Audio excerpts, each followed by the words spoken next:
Oh, yeah, it's noon. I was gonna do a bunch of videos this morning while it was cooler because it's gonna be miserable here next week. I've got a new floor fan coming today, so I have to be back home in a couple hours because it's kind of large, and they said somebody would probably call to say it's here. Um, my hair on my face. Um, yeah, this morning I was watching a YouTube video by Stephen Furtick, and I probably mispronouncing his name. I didn't read any scriptures yet because I have a couple videos to do. I did 2 videos yesterday, but I didn't post them yet. But I have to tell you, this video made me cry. And he was talking about. I think what they do is he does his big sermons and then they kind of chop it up into pieces. I'm not quite sure because that's the way it seems, but I like watching the shorter, like 10-15 minute long videos better. He was talking about God, Christ and some of his apostles, and he was talking about how he picked Simon first and named him Peter because Peter, or the word like Peter, or the word that Peter comes from, is Greek for rock, and that he would be the foundation. And Peter was kind of an outspoken person. He swore. He was um, kind of in your face at times. And you read the scriptures, you can see that. And then I don't remember what order, but Stephen went on to say he also chose James, the son of Zebedee. I love that name, Zebedee. And we should bring that name back, Zebedee. Um, John, the son of Zebedee, and his brother. Now, James, the son of Zebedee, and his brother John. John is the one who wrote the Gospel of John. And he called them, I can't remember the word, but it's a Greek word, and it means, from the Greek, it means angry, an angry person or something like that.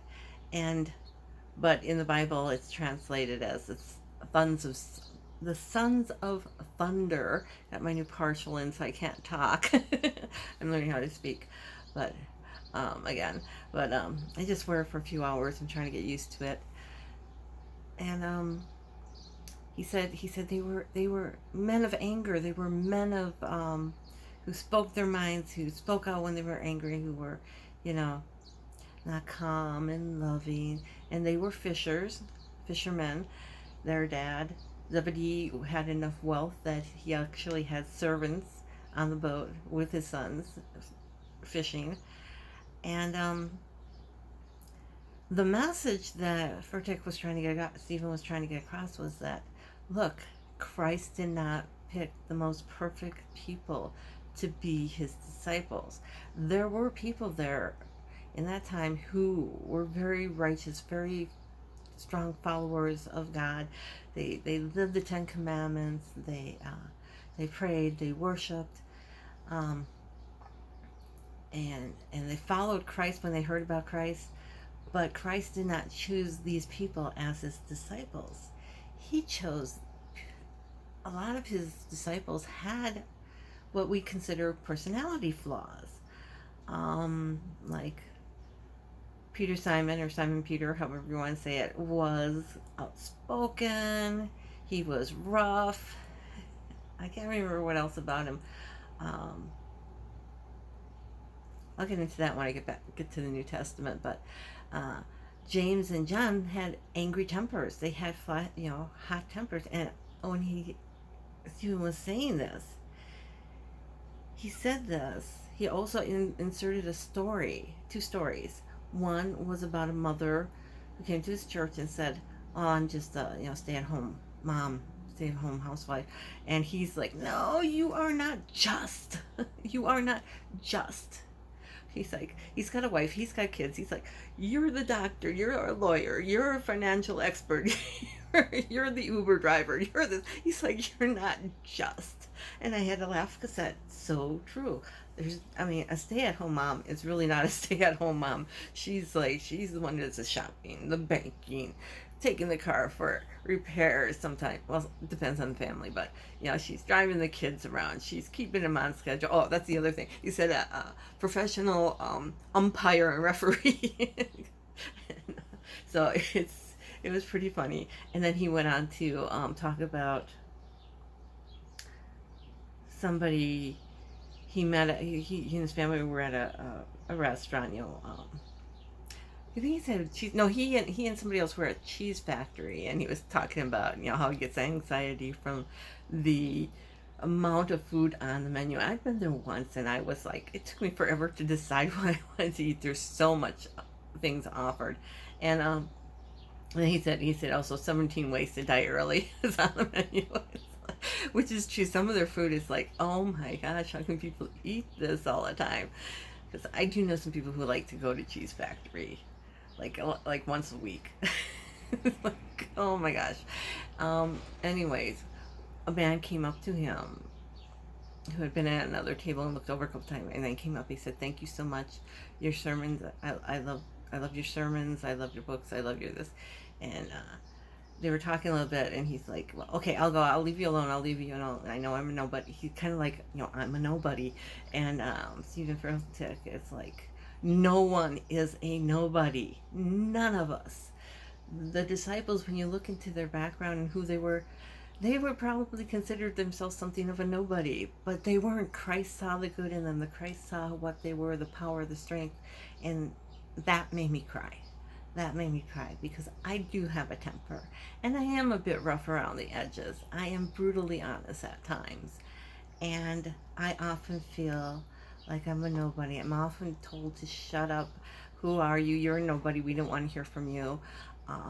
Listen to everybody else and learn something. I've been told that all my life, and so that gave me a feeling that I'm a nobody. And to have this man up there speaking like this and telling everybody who feels like I do that we're wrong.